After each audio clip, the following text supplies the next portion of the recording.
So, ladies and gentlemen, the feminization of women is finally here. It's done, it's dusted, because on the 13th of August, Red Sonja 2025, starring Matilda Lutz, was released to no fanfare whatsoever. Now, Daddy hates to say this, but I think we should talk about the breasts. And I'm going to get into that in a very short while. But if you end up enjoying this video, folks, hey, you know what to do already. But without further ado, let's have a look at the director behind Solomon Kane, MJ Bassett, who at this stage has had a few tweaks, shall we say. And this is the man who they allowed at Amazon to direct Matilda Lutz in this ill-fated Red Sonja reboot with no booty at all. So here are punch-drunk critics. Let's watch MJ Bassett for a few fleeting seconds. Hey, Travis. No. Pretty good. How are you? Oh, this sounds like FaceTime awkwardness. Me to talk about endangered species. I appreciate You're it. very welcome, darling. Happy to be here.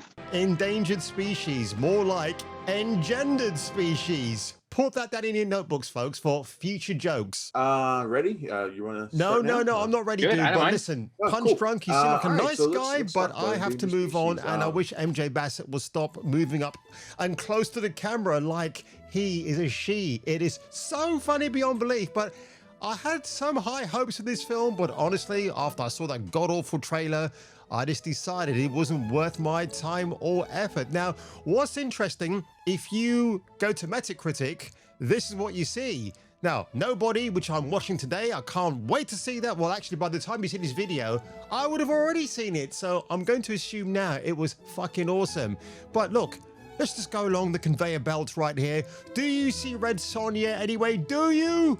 Do you at all? No, you don't. In fact, you have to open up another tab, do an individual search, and then Red Sonja, which I'm covering up, so apologies for that, folks, is here for your viewing displeasure. And if you want to see what the actual score is, it's actually 40 based on a mixed or average. Collider, what a big surprise. Collider gave this a pretty high score. By the film's end, both the film, that's bad English already, and its titular protagonist become honed, complex, and much improved.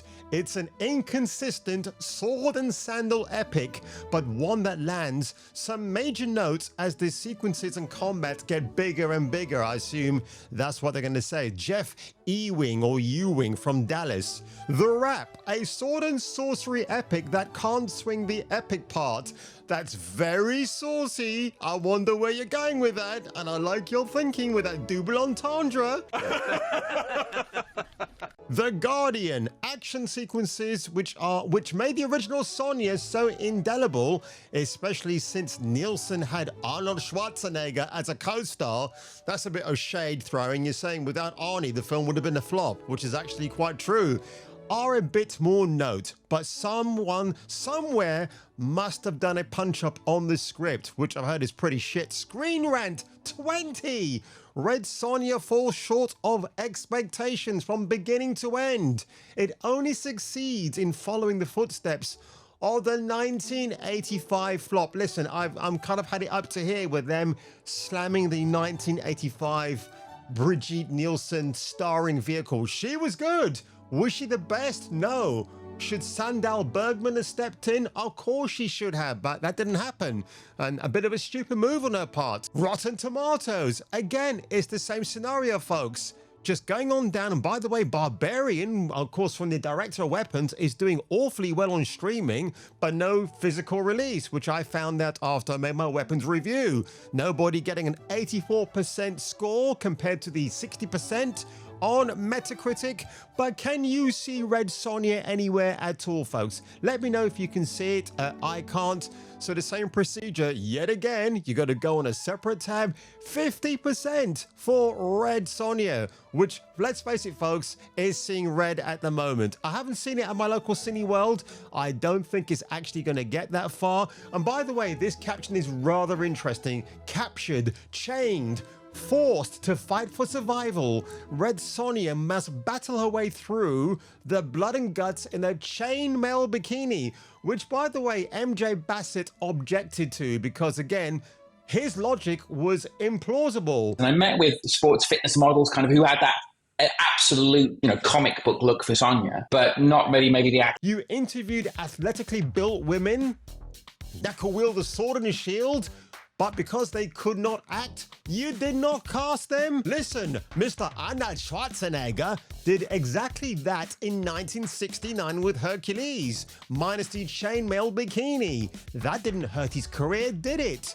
And again, if I'm thinking about athletic, beautiful, can wield a sword and a shield, Gina Carano. All she's got to do is head on back to the gym, tone up a little bit, and you've got your perfect Red Sonja there and then. But I guess Gina was cancelled at the time of the film's making, so I guess that was not par for the course. And if you think it's bad that Amazon have destroyed Red Sonja once and for all, well, Denis Villeneuve is the man, the director behind the new James Bond film, that's right, for Amazon. Do you think they're gonna F that one up too? Well, the only person who could say that is Sydney Sweeney. The American Eagle girl herself is rumored to be a Bond girl, hopefully scantily clad, and that's the way we like it. But who knows? It's Amazon. They're absolutely woke retards at this stage, and it's only a matter of time before we see what happens with Bond if I make another video in a year's time from now commiserating the failure of Bond. James Bond. But dear viewer, as we lament Red Sonja, I'm commiserating her with my lovely t-shirt right here, all the bosoms out on show, and yes, I am going to go to Cineworld wearing this today, which is going to be hilarious. I think I'll either get some objections of, boo, sexist pig, why are you wearing that? And I say, dude, have you heard about the feminization of chicks in entertainment? Well then, don't throw those tomatoes at me. Throw it at Rotten Tomatoes instead.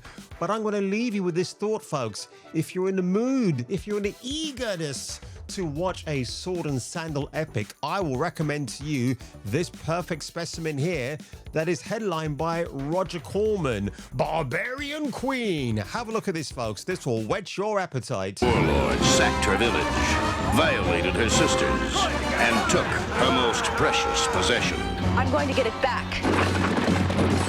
Burning with insatiable battle lust, flanked by ravishing women warriors. This she-devil strikes back. And let's face it, folks, this she-devil is packing on more heat in those cans than Matilda Lutz with her pancakes. And on that one, if you ended up enjoying this silly video today, make sure you give it a like, slash that subscribe button, and I will catch you catching me for the return of the next video. Whoosh. A long time Red Sonja fan who's read the comics, you're probably initially going to be like, it's not what she's not what I wanted her to be.